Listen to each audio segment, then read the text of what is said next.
ব্যবসা বাণিজ্যের বিশ্লেষণ নিয়ে ডিবিসি নিউজের নিয়মিত আয়োজন ইসলামী ব্যাংক টালি খাতায় স্বাগত জানাচ্ছি আমি রেদওয়ান আহমেদ। বাংলাদেশের অর্থনীতির অন্যতম স্পর্শকাতর জায়গা বৈদেশিক মুদ্রার রিজার্ভ। এই রিজার্ভ থেকেই কখনো সরকারকে কখনো বিভিন্ন প্রকল্পে ঋণ দেওয়া হয়, কিন্তু প্রশ্ন উঠছে এই লেনদেন কি স্বচ্ছ? কেনই বা তথ্য প্রকাশে এত অনীহা?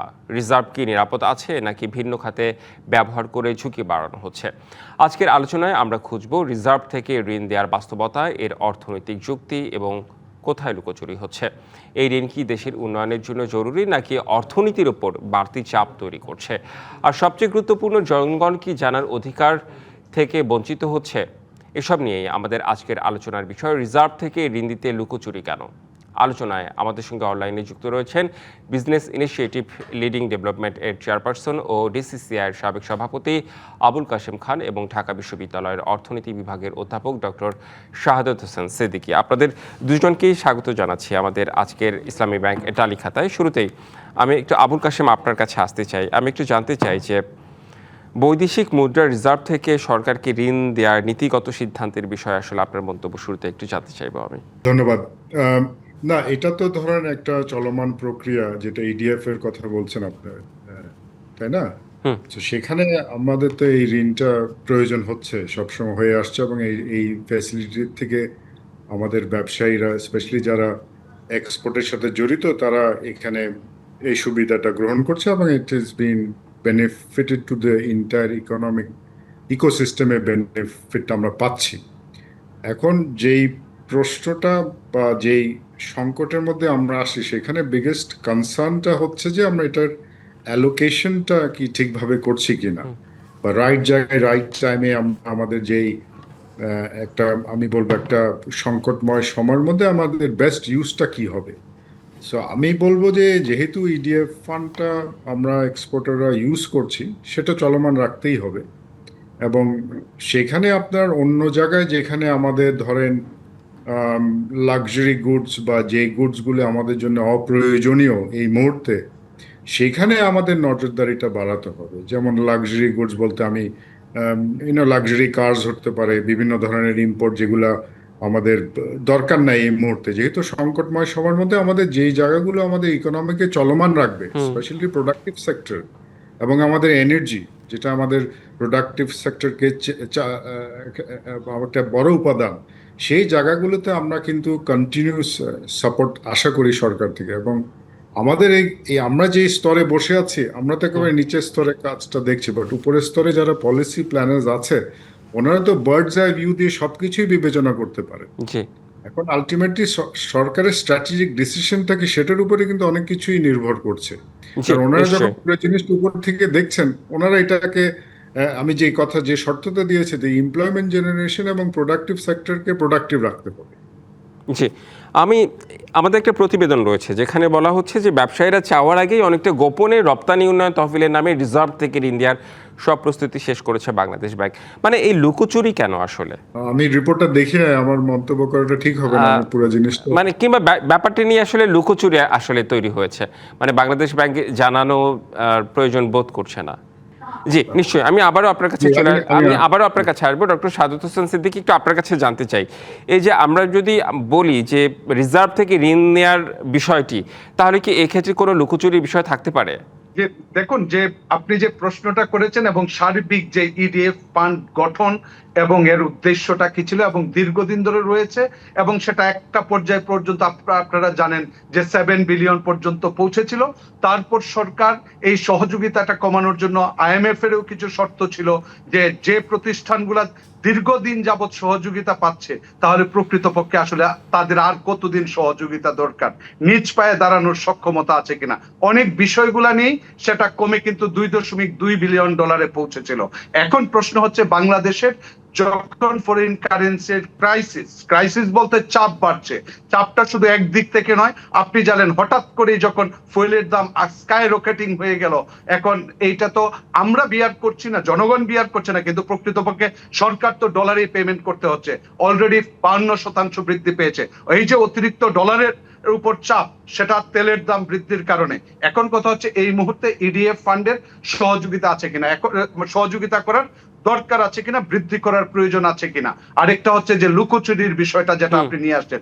প্রথমত হচ্ছে আমরা অনেক সময় সহযোগিতা, রাষ্ট্র সহযোগিতার কথা চিন্তা করে, সেটা হচ্ছে দুর্যোগের মুহূর্তে।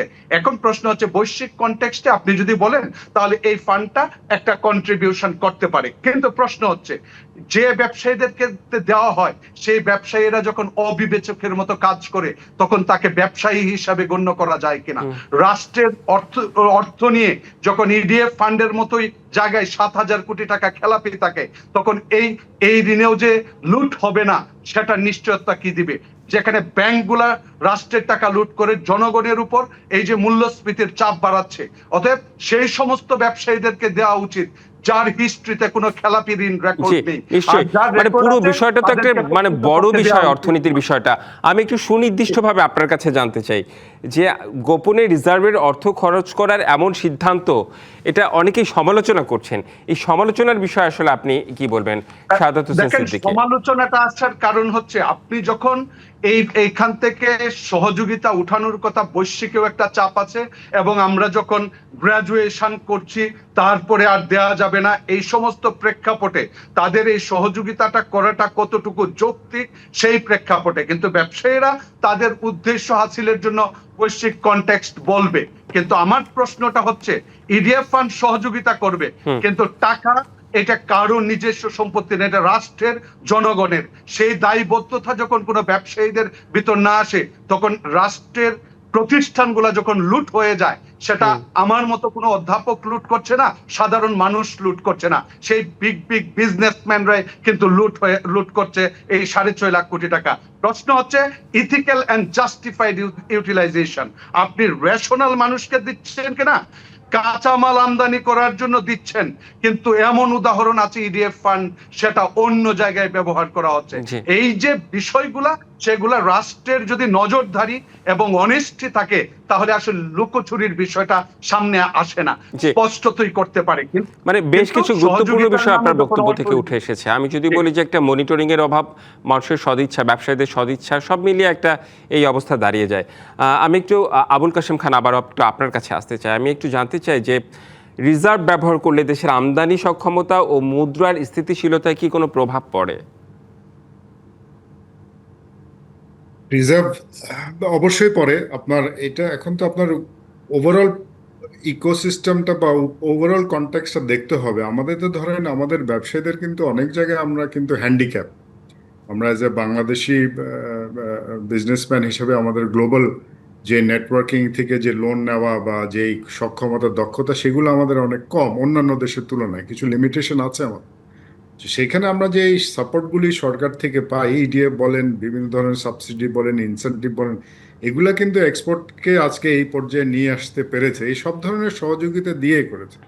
যে জিনিসটা আমাদের প্রফেসর সাহেব, ডক্টর সাহেব বললেন, সেটাও কিন্তু বিবেচনা রাখতে হবে যে কারা লোনটা পাচ্ছে, লোনটার মনিটরিং ঠিকভাবে হচ্ছে কিনা, এবং তাদের হিস্টোরিক্যাল ব্যাকগ্রাউন্ড কি বলে। আমাদের সেই জায়গায় স্বচ্ছতা ক্রিয়েট করতেই হবে, এবং এই যে নতুন সরকার এসেছে তাদের কাজটাই হবে স্বচ্ছতা ক্রিয়েট করতে। আপনি ভালো খারাপ, আমাদের 5 আঙ্গুল কিন্তু সমান না, সকলেই সমান না, সবার মোটিভ সমান না, কিন্তু ম্যাক্সিমাম লোকের কিন্তু উদ্দেশ্যটা ভালো, যে দেশের উন্নয়ন করা, দেশে কর্মসংস্থান সৃষ্টি করা, কিন্তু কিছু সংখ্যক লোকের জন্য ড্যামেজটা হয়ে যাচ্ছে। হ্যাঁ, সো পুরা সেক্টর বা পুরা গোষ্ঠীকে আপনি দায়ী করতে পারবেন না। সেখানে ভালো ব্যবসায়ীরা কিন্তু ভালোভাবেই চালিয়ে যাচ্ছেন তাদের লোন বলেন, রিপেমেন্টস বলেন, তাদের ইডিএফ ফান্ড ইউটিলাইজেশন বলেন, তাদেরকে আপনি বিবেচনা অবশ্যই রাখতে হবে। কিন্তু যারা আপনার ঋণ খেলাপি, তাদেরকে তো আপনার এটার মধ্যে মনিটরিং এর মধ্যে আনতেই হবে। এবং আমি ওনার সাথে একমত, এটা দেশের সম্পদ,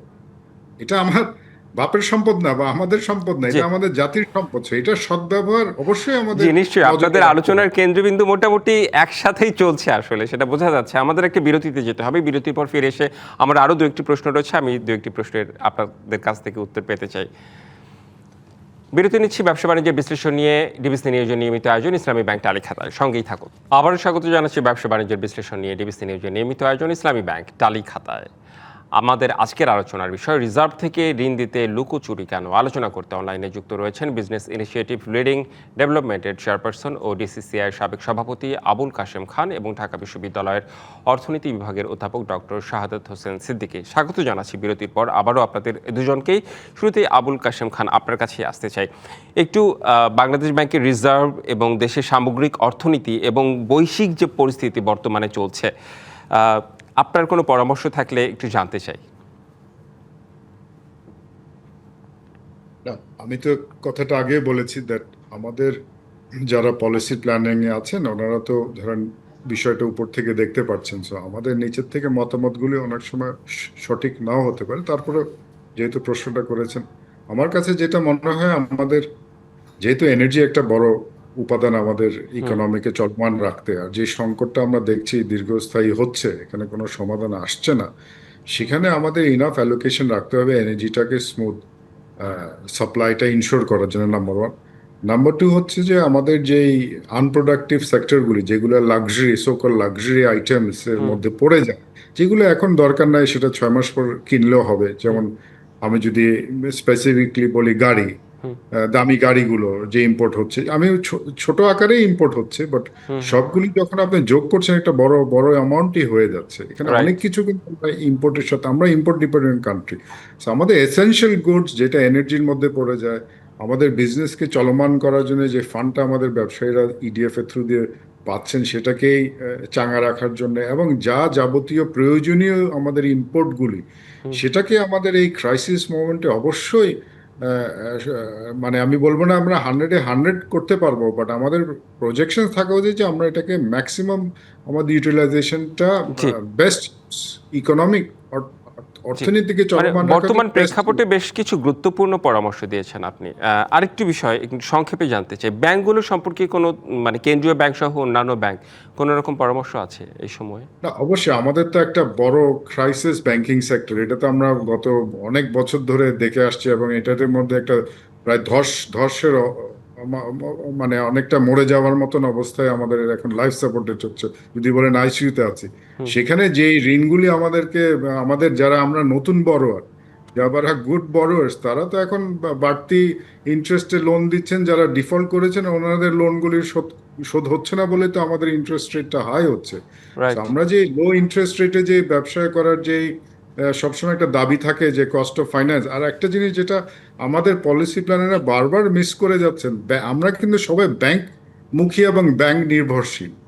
এখানে যে অল্টারনেট ফাইন্যান্সিং মেকানিজম আমাদের দেশে কিন্তু নাই। তো আপনি একটা প্রজেক্ট করেন, এটা কিন্তু আমাদের প্রফেসর সাহেব, ডক্টর সাহেবদেরও চিন্তা করতে হবে যে আমাদের কিন্তু অল্টারনেট ফাইন্যান্স ইজ উইক। আমাদের যে অর্থনৈতিক সাইজ, আমরা নিজেদেরকে ক্লেম করি টপ 30-35 পৃথিবীর বৃহত্তম অর্থনীতির মধ্যে, আমাদের অল্টারনেট ফাইন্যান্সিং মেকানিজমই নাই। আমরা স্টক মার্কেটে যেতে পারছি না, গ্রিনফিল্ড প্রজেক্টগুলি সব ব্যাংকমুখী, আমাদের বিনিয়োগকারীরা ওই কিছু সংখ্যক শেয়ার্স নিয়েই ওনারা আদান প্রদান করছেন। নতুন প্রজেক্টগুলি, সরকারি প্রজেক্টগুলি, বড় বড় প্রতিষ্ঠানগুলি কিন্তু শেয়ার মার্কেট থেকে টাকা তুলছেন না। আমরাও আমাদের ক্ষেত্রে আমরা দেখছি বেশ কিছু বিষয় আসলে উঠে এসেছে আপনার বক্তব্যের মধ্যে দিয়ে। আমাদের আরেকজন অতিথি রয়েছেন। ব্যাংকের শৃঙ্খলাটা তো অবশ্যই ফিরত আনতে হবে। এই সরকারের প্রথম কাজই হবে আপনার ব্যাংকের শৃঙ্খলা ফিরিয়ে আনা। খুবই গুরুত্বপূর্ণ কথা বলেছেন। আরেকজন অতিথি শাহাদাত হোসেন সিদ্দিকী, আপনার কাছে আসতে চাই। আপনার কাছে একটু আমি জানতে চাই যে বর্তমান পরিস্থিতিতে, যুদ্ধ পরিস্থিতি, বৈশ্বিক পরিস্থিতি আর কি, আমি যদি বলি যে ব্যাংকগুলো সম্পর্কে কোনো পরামর্শ আছে কিনা আপনার? ব্যাংকগুলোর পরামর্শ বলতে আমার পূর্ববর্তী বক্তা কাশেম ভাই স্পষ্টভাবে বলছেন যে আসলে একটা দেশের যদি সার্বিক উন্নয়ন কর্মকাণ্ডের কথা বিবেচনা করেন, তার মেজর রোলটা প্লে করে ব্যাংক। অতএব যে দেশের ব্যাংক দুর্বল, অতএব সাস্টেইনেবল ডেভেলপমেন্ট কিন্তু আপনি আশা করতে পারেন না। অতএব সেই জায়গাটাই কিন্তু বাংলাদেশ পড়ে গিয়েছে, যে আমরা এই যে 30-35 বড় অর্থনীতির দেশ বলি, কিন্তু আমাদের এত সমস্যা কেন? সমস্যা হচ্ছে আমার যে প্রতিষ্ঠানের ভিতরে যে রোলস নর্মস, যে প্র্যাকটিস হওয়া উচিত, সেই সমস্ত জায়গাগুলোর যে জবাবদিহিতা থাকা উচিত, ট্রান্সপারেন্ট হওয়া উচিত, সেই জায়গাগুলা ট্রান্সপারেন্ট না।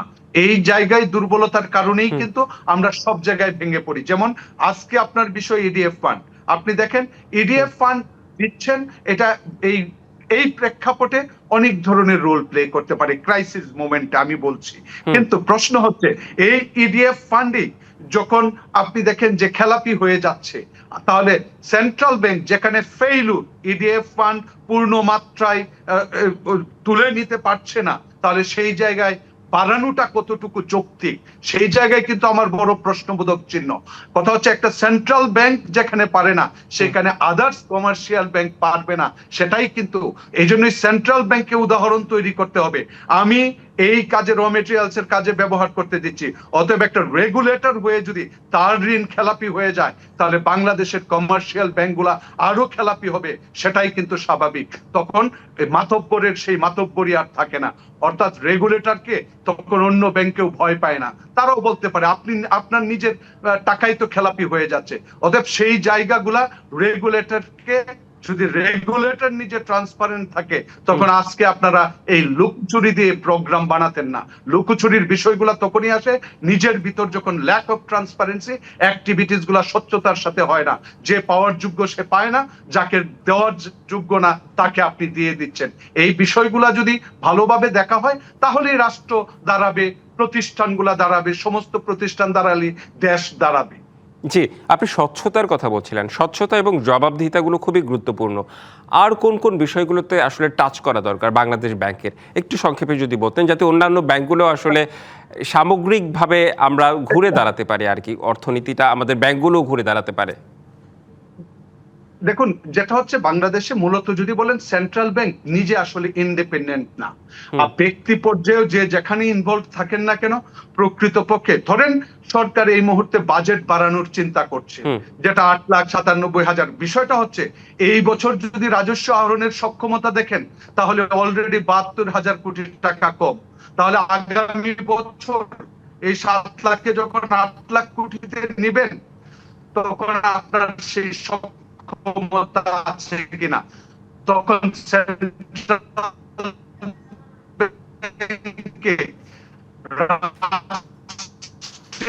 সেই বোঝাটা, আমি বলছি দুই ধরনের গভর্নমেন্ট দায়ভার তখন গভর্নর হয়, তখন সংকোচনের দিকে যায় না। অতএব বিষয়টা হচ্ছে ইন্ডিপেন্ডেন্ট মানে ইন্ডিপেন্ডেন্ট, সে বলবে যে আমি টাকা প্রিন্ট করতে পারবো না, সেই সক্ষমতাটা যদি থাকে, রাষ্ট্র খরচ করবে, খরচ বাড়াবে, তাতে সেন্ট্রাল ব্যাংকের কিছু আসে যায় না। কিন্তু রাষ্ট্র তার সক্ষমতার জায়গা বাড়িয়ে করবে, তাহলে অর্থনীতির যে সূচকগুলা তখনই কিন্তু স্থিতিশীল থাকবে। জি, মানে বেশ কিছু গুরুত্বপূর্ণ বিষয় আপনাদের দুজনের বক্তব্য থেকে উঠে এসেছে। আপনাদের দুজনকে অনেক অনেক ধন্যবাদ, ডক্টর শাহাদাত হোসেন সিদ্দিকী এবং আবুল কাশেম খান। ব্যবসা বাণিজ্যের বিশ্লেষণ নিয়ে ডিবিসি নিউজের নিয়মিত আয়োজন ইসলামী ব্যাংক তালিকাতে এই ছিল এ পর্যন্ত। সঙ্গেই থাকুন।